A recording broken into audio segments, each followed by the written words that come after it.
Gostaria de convidar os jovens aqui à frente.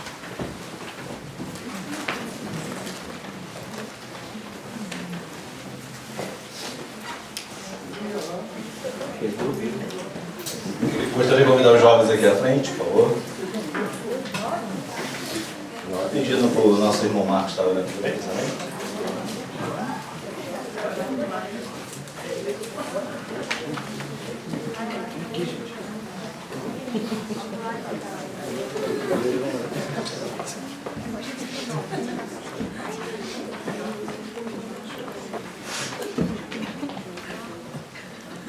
Só as mãos para o Senhor. Amém. Podemos. Senhor Deus, aqui estão seus jovens, Pai, que estarão aprendendo, Pai, a sua palavra, Senhor. Senhor, guarda eles todos os momentos, Pai, nos caminhos que eles têm andado, Senhor, onde eles vão, Senhor. Guarda, Pai, das viroses, Pai, guarda a saúde deles, Pai. Pai, guarda os professores, Pai, que estarão ensinando eles, Pai. Que eles, Pai, venham cada dia mais aprender da sua palavra, Senhor. Para que seja, Pai, luz em meio às trevas, Senhor. Para que eles sejam, Senhor, lumieiro, Pai, das nações, Senhor. Porque eles estão aqui, Pai, aprendendo a sua palavra, Senhor. E aprendendo a língua desta terra, Pai. Que eles, Pai, sejam, Pai, cada vez mais usados, Pai, entre os japoneses, Pai, entre os brasileiros, Pai. E cada vez mais, Senhor, a sua poderosa mão ilumine os caminhos deles, Pai, para a honra e glória do seu nome, Senhor. Amém.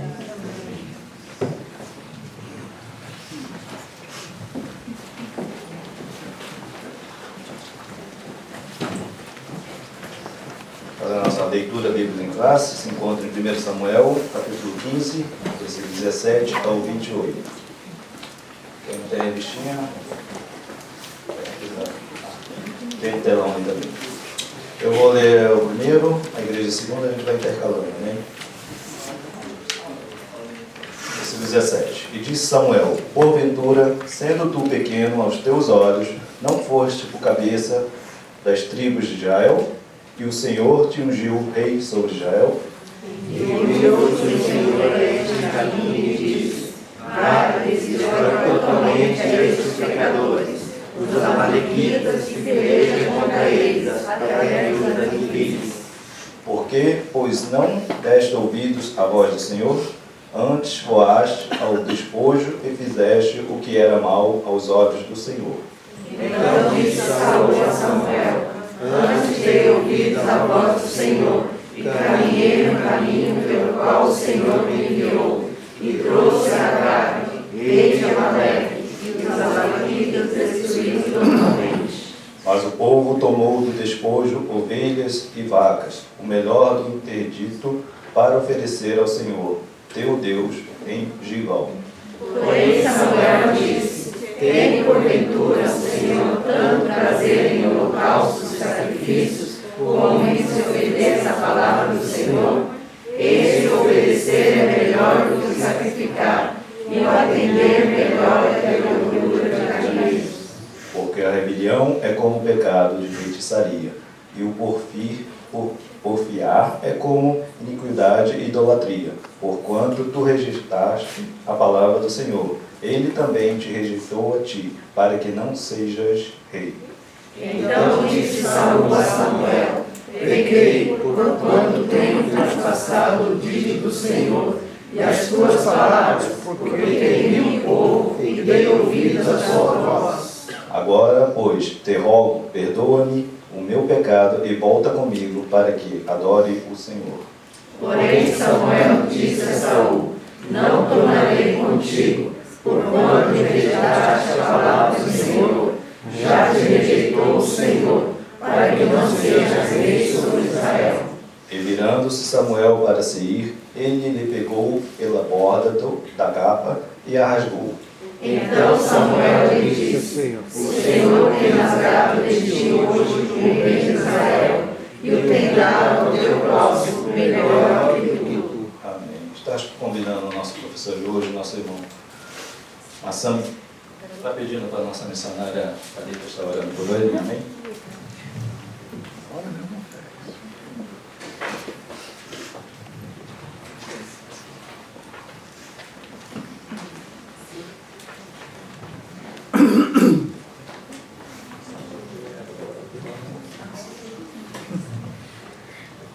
Nosso Deus, nosso Pai, mais uma vez estamos aqui em Teu nome. Ó Deus amado, Tu sabes, Senhor, o quanto nós precisamos da Tua palavra, Pai, nas nossas vidas. Pai querido, neste momento eu quero apresentar diante de Ti o Teu servo. Ó Deus amado, que se coloca agora, ó Pai, como instrumento para que o Senhor possa usá-lo. Deus, encha, Pai, os seus lábios, Senhor, com palavras de graça e sabedoria. Ó Deus, em nome de Jesus Cristo, ó Pai, que a Tua paz esteja no coração dele. E edifica-nos, ó Deus, nesta noite, ó Deus, pelo poder da Tua palavra. Assim nós Te agradecemos em nome de Jesus Cristo. Amém. Amém. Paz do Senhor para a igreja. Amém.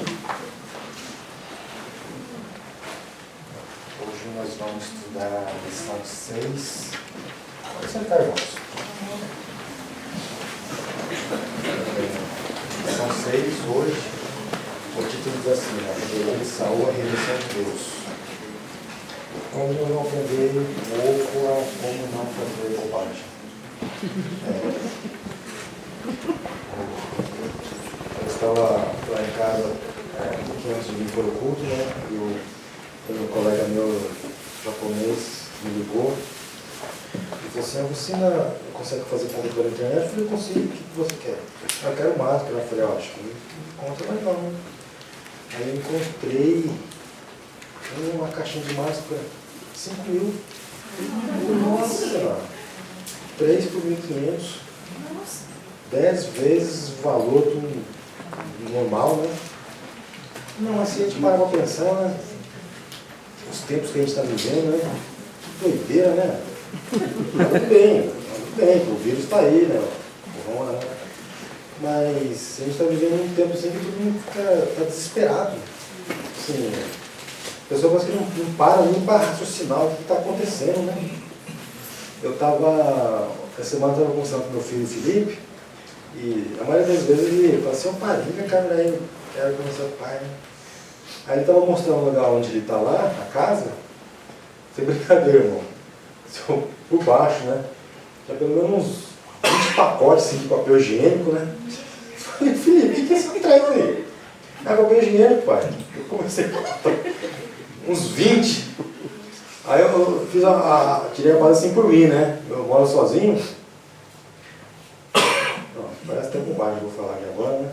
Mas pra mim que mora sozinho, um pacote de 18 rolos deu uns 3 meses e meio. Então se for colocar ali, por cada pessoa, uns 2 anos sem comprar papel higiênico. Não, mas não, isso aí é pra gente, assim... Raciocinar. Hoje o povo já não para mais para pensar, raciocinar o que está acontecendo, né? Oh, vai faltar o papel higiênico, o papel higiênico serve somente para, entendeu? Então, Papel higiênico. tipo assim, Papel se higiênico. for o caso de faltar, né, tem outra alternativa, né? Então, essa lição assim, é bem propícia assim, para a gente meditar, né? Vamos lá, o texto áudio diz assim, né? Porque a rebelião é como o pecado de feitiçaria, e o porfiar é como iniquidade e idolatria, porquanto tu rejeitaste a palavra do Senhor. Ele também te rejeitou a ti, para que não sejas rei. E a verdade prática diz assim: ao cristão nascido de novo, não cabe praticar o pecado de rebeldia, pois fazê-lo é reviver a velha natureza. E esse texto aqui ficou a semana inteira assim, meditando nela, né? Falou assim, né? Porque, mais para frente a gente vai ver. Assim, porque a rebelião é como um pecado de feitiçaria, né? Parece uma palavra um pouco pesada, né? Mas ele fala assim que quando a gente comete rebelião diante de Deus, né? Não só diante de Deus, né? Rebelião dos pais, professores, chefe. A gente está se rebeliando contra a autoridade, né? E se a gente parar para pensar, é óbvio, né? Que rebelião é sempre contra alguém que está acima da gente, né? A gente não se rebela com o filho, né? Com o cachorro, né? A hora eu vou rebeliar com você, eu não vou te dar a sua comida. Isso não existe, né? É sempre... Então, qualquer tipo de rebelião é contra Deus, porque foi Deus que instituiu, né?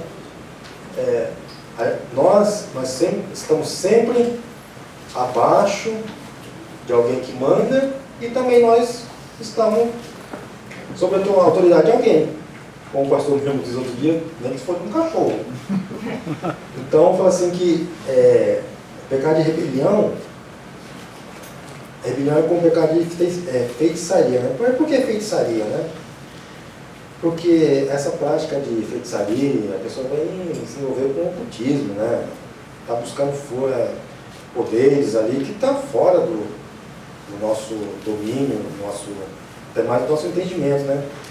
Então a pessoa pode não perceber, mas ele vai estar se submetendo àquilo, né? E ele se submetendo àquilo, não está debaixo da autoridade de Deus. Então essa é uma rebelião contra Deus, né? Então não tem nenhum feiticeiro aqui hoje não, né? Tá bom. Então vamos lá. A introdução diz assim, né? Nesta lição trataremos sobre a rebeldia de Saul, né? E de sua rejeição por parte de Deus. Figuradamente, Israel foi comparado a uma vaca rebelde, que se rebelou contra Deus. Diz lá em Oséias 4,16. Né? A Bíblia mostra que há castigo divino para quem trilha o caminho da rebeldia. Né? É isso o que estudaremos aqui, tomando como exemplo Saul, o primeiro rei de Israel. Né? Mas Saul ele foi ao contrário do que muitas pessoas pensam, Saul ele não foi um rei escolhido pelo povo, ele foi ungido por Deus, mas devido à sua rebelião Deus o rejeitou. Mas vamos recapitular um pouco, né? Como nós estudamos na lição passada, como que a monarquia foi introduzida a Israel, foi introduzida assim de uma forma de rebelião, né? Sim. Mostra que Deus ia estabelecer um reino, né? Um rei. Mas o pessoal apressou, né? Chegou Samuel e falou: ó, Samuel, você tem sido muito fiel, gente fina aí com a gente, mas seus filhos aí, isso aí não vai dar não, hein? Então, nós queremos um rei. E Samuel se entristeceu, né? Aí Deus falou: não rejeitaram você, rejeitaram a mim, né? Então, nós podemos dizer assim, né, que a monarquia foi introduzida em Israel, né, o povo escolhido de Deus aqui na terra, para representar, né, Deus, vamos dizer assim. Esse próprio ato foi uma rebelião contra Deus. Porque Deus tinha separado o povo dele, né? Falou: vocês não vão ser como as demais nações, né? Você vai ser meu povo escolhido por mim. E o povo, quando eles pediram o rei, ele está falando: não, a gente quer ser igual os outros povos, né? E rejeitaram, né, a soberania de Deus, né, naquele contexto, né? E lá no Salmo 2, ele fala uma coisa interessante, né? Porque esse anseio do povo de querer um rei, aí quando Jesus veio, o povo ele almejava um rei, mas almejava assim, um rei que fosse resolver o problema aqui, né? De ia reinar com poder, autoridade, né? Tanto é que quando Jesus foi crucificado, o que os dois profetas lá de Emaús falaram? Não, a gente esperava tanto que esse daí ia ser o rei de Israel e tal, né? O povo só queria estava querendo um rei, mas para reinar aqui, né? Jesus, quando chegou, falou: não, meu reino não é deste mundo, né? Jesus quis mostrar para o povo, né, como o reinado dele, né? Aí quando os discípulos foram lá pedir para Jesus, ele falou: Jesus, nos ensina a orar, né? O que ele fala? Pai nosso que está no céu, santificado seja o seu nome, venha a nós o teu reino, né? Então o reino não era deste mundo, né? Não era de reinar, imperar neste mundo, né? Mas vamos lá. Aqui fala assim a definição de rebeldia, né? O tópico 1, que aí fala do conceito, né? A rebeldia é caracterizada como um ato de resistência, é opor-se a uma autoridade. Por vezes, se trata de uma obstinação em excesso. Na Bíblia, a exigência constante para que o servo de Deus evite a rebelião, quer seja contra Deus, quer seja contra os pais, os líderes e autoridades. Então, isso aqui eu já falei, né? Essa aqui é uma definição, é um conceito, né? Aí, o segundo subtópico diz assim, né? Aspecto bíblicos. Algumas passagens do Antigo Testamento, como, por exemplo, Jeremias 3, 23 e 31, 22, apontam a nação de Israel como filhos e filhas rebeldes, que escolheram o mal para desenvolver uma vida de pecado. No livro de Oséias, Israel é comparado a uma vaca rebelde. Uma linguagem campestre em que o fazendeiro realça a rebeldia do animal. Portanto, o real significado de rebeldia no Antigo Testamento é uma ênfase ao retorno de um servo de Deus. As mais horríveis práticas pecaminosas, incluindo também o pecado, a adoração aos ídolos. O cristão não pode viver na prática da rebeldia, visto que no seu ser há uma nova natureza implantada por Cristo Jesus. Praticá-la é o mesmo que chamar a natureza velha para que reine outra vez. E a ordem de Paulo é que ela não reine, como está lá em Romanos 6,10. Vamos lá ver? Romanos 6,10.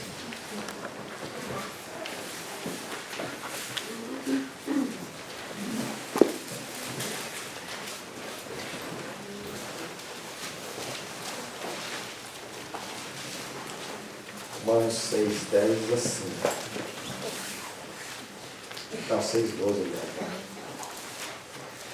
Que diz assim, ó, não reine, portanto, o pecado em vosso corpo mortal,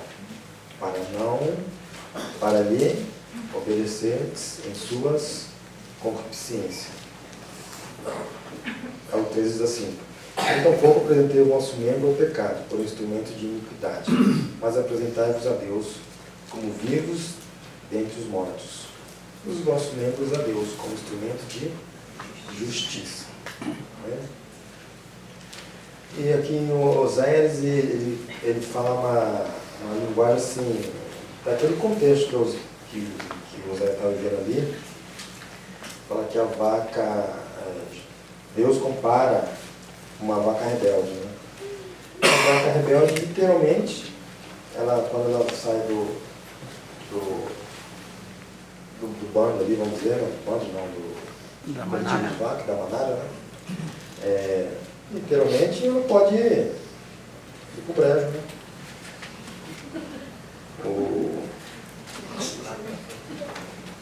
O cristão e a rebelião. Ah, não, mas é daí que vem a expressão, a vaca foi pro brejo, né?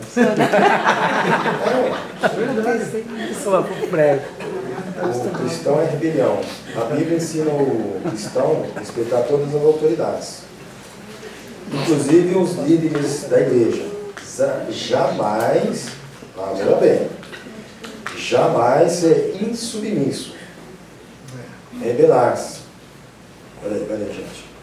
Jamais ser insubmisso, rebelar-se, jamais ser insubmisso, rebelar-se.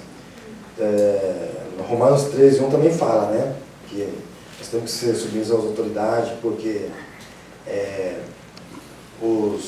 entre as leis não cria contra nós, né? Mas se você respeitar as leis vai estar a seu favor, né? Mas tendo como dever orar por elas. Entretanto, segundo as Escrituras, o cristão não deve sujeitar-se a uma autoridade quando a prioridade da justiça está em risco e quando há violação aos princípios bíblicos. Aqui em Atos 25, 5:29, olha só o que diz.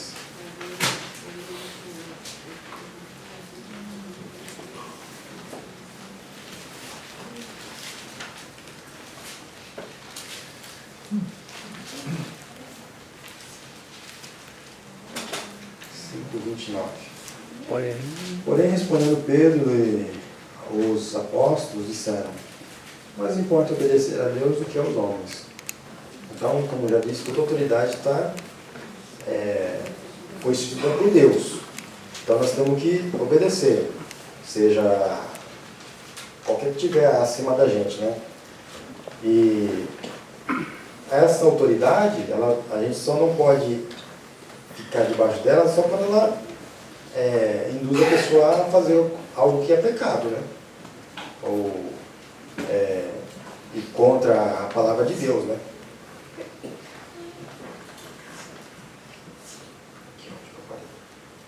Mesmo assim, o ato de não submeter-se ao erro não significa liberdade para usar de ataques com palavras indecorosas, motins e exposição em redes sociais. O Antigo Testamento mostra os 3 amigos de Daniel, que não se sujeitaram à ordem do rei, sendo preparados para serem lançados no fogo. Entretanto, ainda assim demonstraram respeito para com o monarca, não pronunciando palavras ofensivas. O verdadeiro cristão mede bem as palavras, pois sabe que disso depende também a vida espiritual. Então, o que está nos ensinando aqui? Aqui ele citou os 3 amigos de Daniel, né? Quando o rei deu aquele decreto, falou: ó, a gente vai fazer a estátua ali. Quando tocar a trombeta, a gaita, todos os instrumentos, todo mundo vai ter que se curvar diante da estátua. Os 3 amigos do Daniel não se curvaram, né? Aí o Facebook da época, né? Ó, tem 3 ali que... Aí o rei falou assim: acho que eles não entenderam, né? Vou falar de novo. Mesmo que eles não se submeteram à autoridade do Nabucodonosor, o rei Nabucodonosor, eles não afrontaram, não falavam nenhuma palavra torpe. Falou: ó, viva o rei, ó, mas a gente não vai se curvar diante da estátua, não. Falou assim: nós cremos em Deus. Se Ele quiser, Ele pode nos livrar. Mas ainda que Ele não nos livre, Ele continua sendo Deus. A gente não vai... E naquele instante a ira do Nabucodonosor se acendeu e falou: ó, pode... temperatura máxima. Aí fala assim, quando os soldados que foram jogar ele, antes de chegar lá, já queimaram, né? Aí depois o Nabucodonosor ficou confuso, falou: mas não foi 13 que a gente colocou lá? Eu estou vendo 4 e é semelhante aos filhos dos deuses. Traga para cá para fora. Aí trouxe, chamou os carinhos de nada.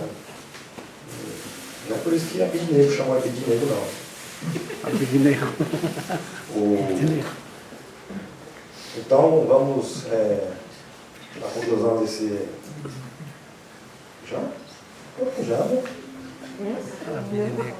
Aqui, ó, aqui no final, né? Fala assim: ó, o verdadeiro cristão mede bem as palavras, pois sabe que disso depende toda a sua vida espiritual. E o que a gente vê hoje nas redes sociais, né? Pessoas que é contra, quem é da direita ataca a esquerda, quem é da esquerda ataca a direita, afronta Bolsonaro. E ele é o presidente lá da nossa nação, o Brasil. Então, mesmo que a pessoa seja contra ele, não pode atacar, porque ele está ali. Eu creio, né? Isso aqui é pessoalmente. Eu creio que foi Deus que colocou ele lá. Entendeu? Porque ele é um homem que ele luta. Não estou falando de política aqui, pelo amor de Deus. Ele é um homem que luta contra os princípios da família. Entendeu? A favor. Isso mesmo. Luta a favor dos princípios da família, né? Ele é perfeito? Não. Está longe de ser um presidente perfeito. Mas ele que Deus colocou lá no momento. Então vamos orar por ele, né? Não ficar com essa brigalhada. Governo bom não é nem de direita, nem de esquerda. É quando Deus, Jesus Cristo, estiver reinando. Lá no Salmos 2 fala, vocês fazem motim aí para me afrontar, né? Sabe? Ele fala assim: Deus vai caçoar dele, vai dar risada. Vocês acham que pode alguma coisa contra a minha soberania? Mas vamos lá ler o Salmo 2. Eu gosto muito desse salmo. Salmos 2.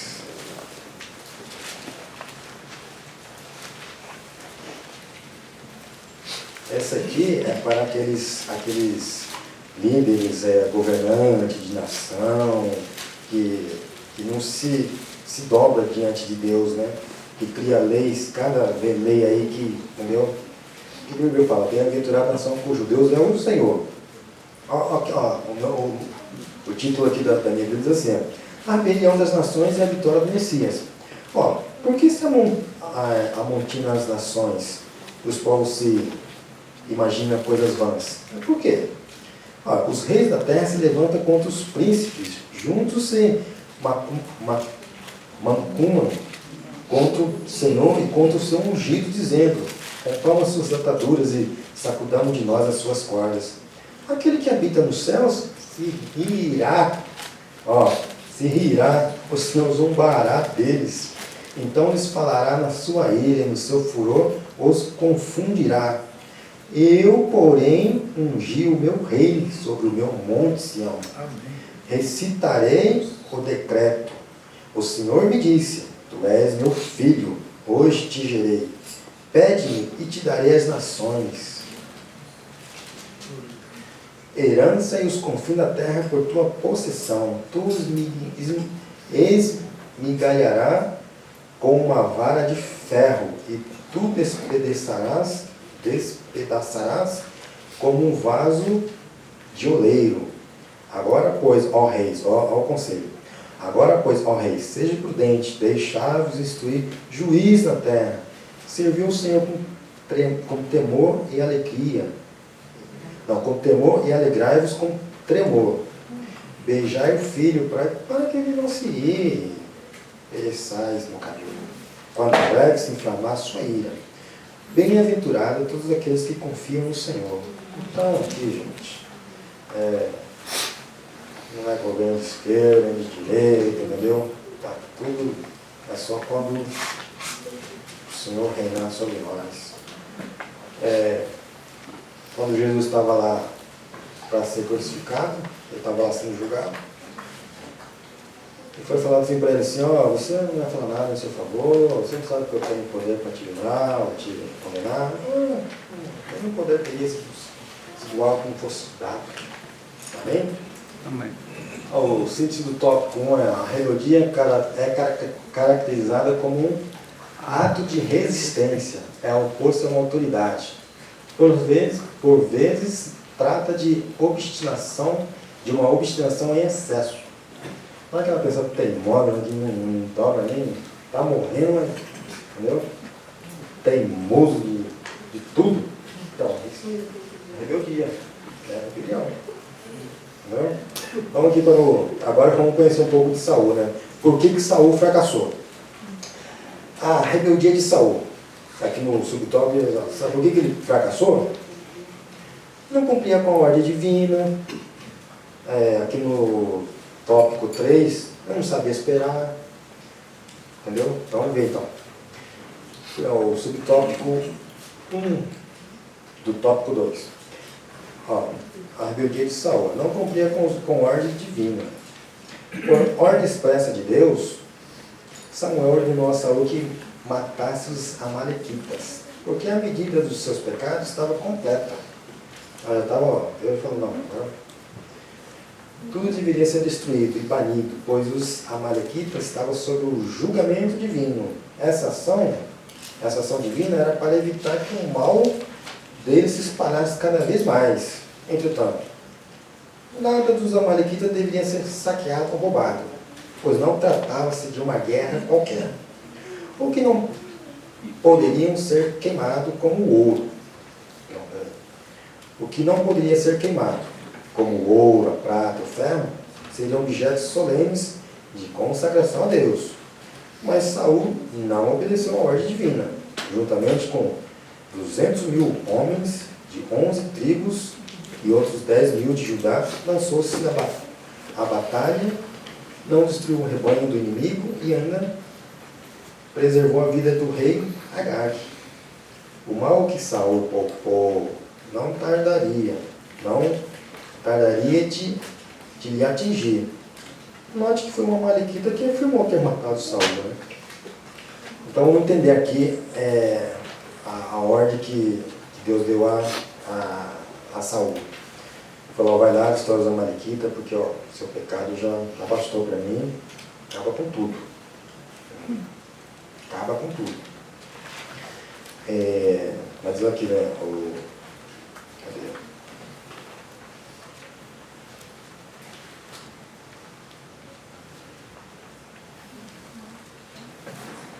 O que não poderia ser queimado como ouro, prata e ferro seria objeto solene de consagração a Deus. Então vamos entender aqui. Trata-se de uma guerra, né? Então, vamos entender por que uma guerra acontece.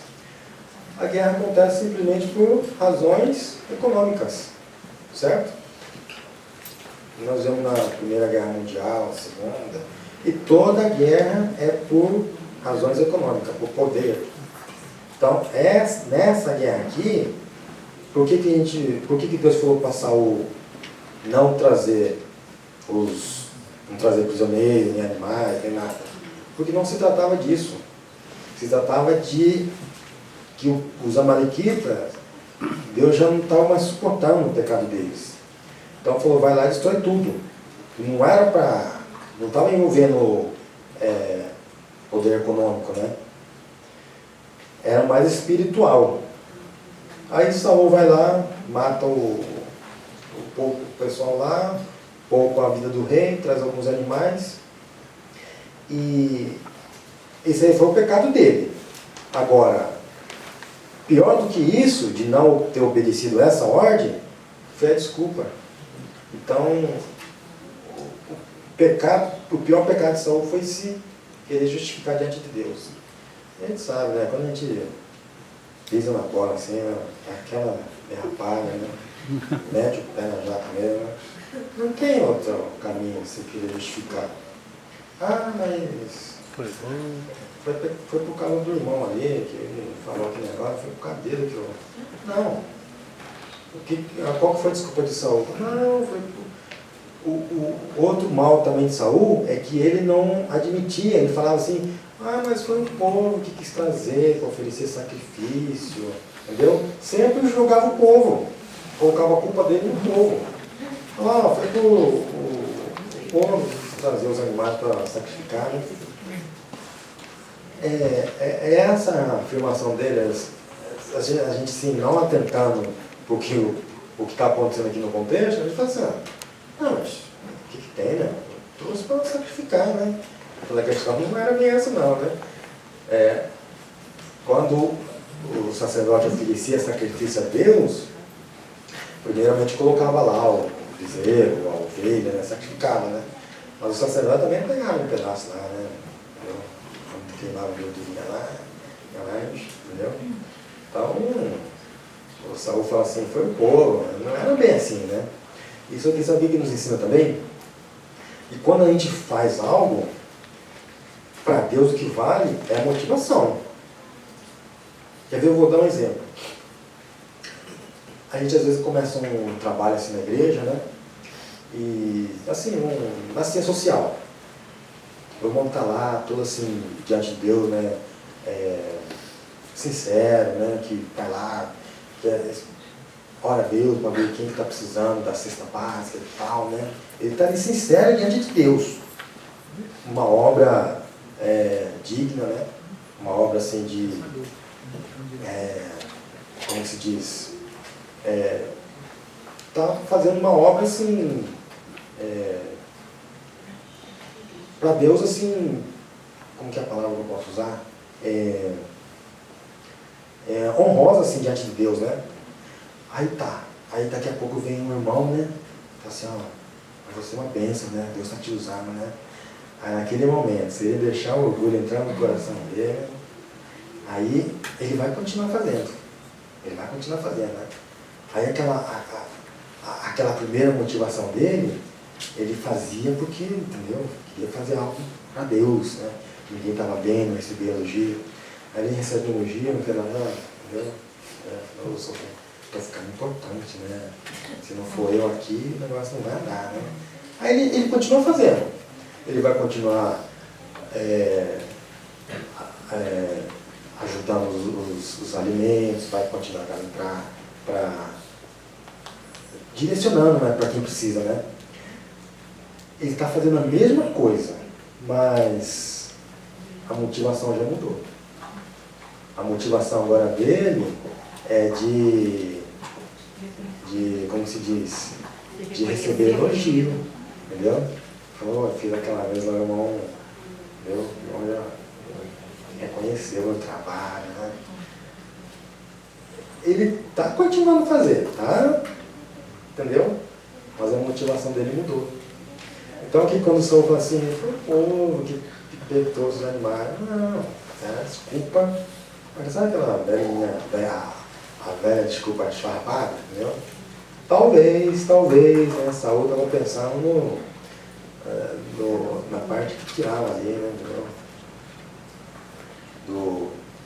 Da carne queimada ali, depois queimava a gordura, né? Então, o que isso aqui nos ensina, né? Quando a gente recebe uma ordem divina, a gente tem que cumprir, gente. Isso aqui, primeiramente, está falando para mim, tá? Então tá. Então, vamos entender daqui, né? Não tá muito difícil, não. Então, isso aqui foi uma das falhas, né, de Saul, né? Um dos pecados, né? Ele não admitia, né? Isso aqui deu um contraste com Davi, né? Davi vai falar lá no Salmo 51, quando ele pecou, ele fala assim, Deus, se o Senhor se agradasse do sacrifício, eu daria. Mas eu sei que isso aí não vai comover o seu coração.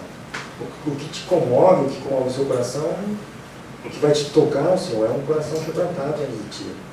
Quando Davi pecou e ele falou, não, eu pequei diante de Deus. E Saul era diferente, né? Ele sempre colocava a culpa no povo, né? Para o povo, entendeu? Nunca assumia. E isso aqui foi um dos pecados dele, né? Aí no subtópico 2 diz assim, Deus se arrependeu em relação a Saul. Foram duas as razões para isso. Saul deixou de seguir e executar a vontade de Deus. A palavra arrepender-se, oriunda do hebraico, eu acho que é assim que é, Lachão, significa sentir profundamente e lamentar, referindo a pessoa de Deus. Essa expressão pode ser compreendida como mudança em relação à pessoa de Saul. Deus não tolera o pecado, e dessa forma não poderia deixar que Saul continuasse dirigindo o seu povo. Por isso, por meio de Samuel, ele o rejeitou. A desobediência, a teimosia e a rebelião do primeiro rei de Israel atraíram a ira de Deus. O prazer de Deus não está em... Aqui, como eu acabei de falar, né? O prazer de Deus não está em sacrifícios, mas na obediência do ser humano à sua palavra. Mais que um belo sermão ou de grandiosas construções, Deus requer do seu povo a obediência. Como eu falei, né? Fala primeiramente para mim. Aqui também eu já comentei, né? O subtópico. Vai lá, subtópico 3, né? A rebelião com o pecado de feitiçaria. Essa expressão traz a ideia de uma decisão por meio de adivinhação, lançamento de sorte, uma atitude obstinada e teimosa. E a expressão porfiar é como iniquidade e idolatria. A expressão porfiar é como iniquidade e idolatria. Refere-se ao engano de um ídolo, demonstrado na arrogância de quem pratica idolatria. No texto está claro que as expressões falam de apostasia. A expressão a respeito da negação da autoridade divina, na segunda, e de reconhecer outros poderes acima de Deus. Nesse contexto, o profeta Samuel afirma que não há valor em sacrifício. Em sacrifício a Deus quando se quebra um de seus mandamentos, por desobediência deliberada. Quem age assim, coloca a sua vontade no lugar da de Deus. Por isso, a rebelião é tão maléfica quanto a adivinhação, pois ele rouba o lugar da glória de Deus. A insolência e a arrogância de Saul revelam a tentativa de ele pôr no lugar de Deus. Era como se as regras da guerra fossem dele, esquecendo-se de que Deus não dá a sua glória a ninguém. De fato, Lutero estava certo quando disse: diante da palavra é que eu tenho que me render. Nenhum de nós jamais pode e deve querer impor nossa vontade perante as ordens do Senhor. Então aqui está falando, né, que quando a pessoa se rebelia contra Deus, uma autoridade, aqui está se referindo à pessoa de Deus, né? Então, como já comentei, é como um pecado de feitiçaria. Por quê? Porque você tenta manipular, né? A gente não manipula Deus, né? Quando a pessoa vai por esse negócio de adivinhação, lançamento de sorte, necromancia, esse tipo de coisa, né? Tanto é que lá na frente, quando a gente vai ver, né? Quando Deus tinha rejeitado, quer dizer, já, aqui, né, nesse contexto, já tinha rejeitado o Saul, né? Aí mais lá na frente a gente ainda vai estudar, ele já estava desesperado, né? Samuel já tinha morrido, e ele foi lá na necromancia lá e falou: não, já falar com Samuel, né? Deu o nome dele lá. Aí aquele ali é um primeiro, assim, que a Bíblia relata, né? De uma sessão espírita, né? Então ali, isso aí que os espíritas usam, né? Falam: não, mas a Bíblia está falando que... Não. Lá naquele contexto lá, o autor narra assim, né? Saul, entendendo que era Samuel, né? O espírito lá que veio falar com ele, mas não era, né? Então, o Samuel, o Saul já estava tão desesperado que ele qualquer coisa para que Deus falasse com ele. O Samuel estava até morto, né? E ele foi lá, né? Então, aqui está falando, né, que é como que ele busca esse tipo de coisa, né, como se tivesse que manipular Deus, né? Coitado, né? Outro dia aconteceu uma coisa engraçada com a gente, né? Comigo com a Thalita. A gente tinha ido lá, quando a gente estava lá, nos primeiros dias que a gente foi lá ver o local lá do casamento, aí o tiozinho lá, ele trouxe uns livros lá, anotações dele, trouxe um livrinho, né? Aí ele: que dia que vocês querem? Dia 25 de abril. Aí ele foi consultar o livrinho lá, né? Deve ser a agenda dele, né? Aí ele: 25, esse aqui é um bom dia para casar. Eu falei: o que é isso aí? Eu não vivi em sorte, não. Eu tratar aqui tudo. Eu não vivi. Eu falei: mas qualquer dia, tanto que o Senhor abençoe, qualquer dia para casar. Foi lá ver o livrinho da sorte dele. Esse aqui é um bom dia. Dia 11 não, dia 11 não casa nesse dia. Aí hoje a gente foi acertar e deixa eu ver sua mão. Falei: você lê mão também? Ele falou assim: fecha aí, fechei. Você vai ter pouco filho, hein? Eu só presta atenção. Puxa, até agora eu queria ter pelo menos 5. Só para descontar eu, irmão. Amém? Sobre o tópico 2, né? Então, assim, a síntese, né? A rebeldia de Saul era caracterizada pela sua desobediência à ordem divina. Entendeu? Então, se a gente vê na Bíblia, né? Se correr da Bíblia inteira, a gente vê alguns personagens bíblicos, né? Que Se a gente parar para pensar, né, fala, não, se fosse eu, não teria escolhido, não. A gente vê na história de Israel, né? Na própria história de Israel. A gente vê lá aquele fato lá que aconteceu lá quando Jacó estava retornando para a sua terra e passou por um lugar lá, onde deram aquele povo lá, abusaram da única filha que ele tinha, né? Aí o pessoal lá foi lá e apaziguou tudo, aí o primogênito dele foi lá e arrasou, matou todo mundo lá. Não tinha necessidade daquilo, né? Aí depois a gente vê Judá, né? Judá, o pecado que ele cometeu, né? Foi lá e deitou com a nora dele, né? Ela foi dada um filho, esse filho era mal, fazia uma coisa mal diante de Deus, Deus matou, aí veio o outro, aí o outro depois, aí Judá falou assim, não, esse aqui não é novo, né? Então você espera ele crescer, e estava uma mulher lá. Aí depois de um tempo ele foi lá, pensando que ela era prostituta, deitou com ela, e quando Judá ficou sabendo, ele falou assim, eu sou mais culpado do que ela.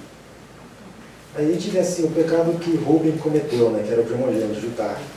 Qual que foi o pior para nós? O camarada lá não estou pensando lá, né? Acho que o Judá foi pior, né? Já deitou com a nora dele, né? Aí, só que, qual que é a diferença? O Judá se arrependeu diante de Deus. Puxa vida, que vem na bola agora, né? Aí, o que a gente vê? Da onde que veio a descendência de Jesus? Da tribo de Judá. Se a gente for, assim, eu já pensei isso. Se a gente fosse escolher um para ser descendente para dar continuidade à descendência, eu escolheria José, né? Sem dúvida. José, depois que tudo passou lá na alma, ele não era, né? Não, Deus escolheu Judá. Por quê? Se arrependeu. Fez, entendeu? Pisou na bola legal mesmo. Não era coisa, um pecadinho. Mas se arrependeu. E foi escolhido, né? Para dar continuidade à descendência que veria o Messias, né? Jesus, como é conhecido, ele é da tribo de Judá. E tem vários outros. Jacó e Esaú. Esaú fez uma bobagem, o camarada trocou a primogenitura dele por um guisado de lentilha, sei lá o que, né? E Jacó ele mentiu, entendeu? Os dois ali não eram fogo que se cheirasse, né? Mas qual que é a diferença? Esaú ele não entendia as coisas espirituais, entendeu? E Jacó, embora ele era enganador, trapaceava, enganou o pai, com a ajuda da mãe, mas ele abre mão da primogenitura dele, entendeu? Foi de Jacó, né, que Deus escolheu. Não foi de Esaú, né, porque ele reconhecia, né, o que era... reconhecia o que era de fato de valor para com Deus, né? E depois a gente vê muitos outros personagens aqui. Poxa vida. Se fosse qualquer um de nós aqui, a gente talvez reprovaria, mas o que Deus quer? Um coração quebrantado diante dele. Eu errei. Falei. Mas me perdoa. Eu sou dependente da sua misericórdia, da sua graça. Entendeu? É isso aí que Deus quer. Reconhecer que errou e... Então vamos lá para o tópico 3 aqui, ó. Saul, um líder sem critérios. Ó, não sabia esperar. Uma das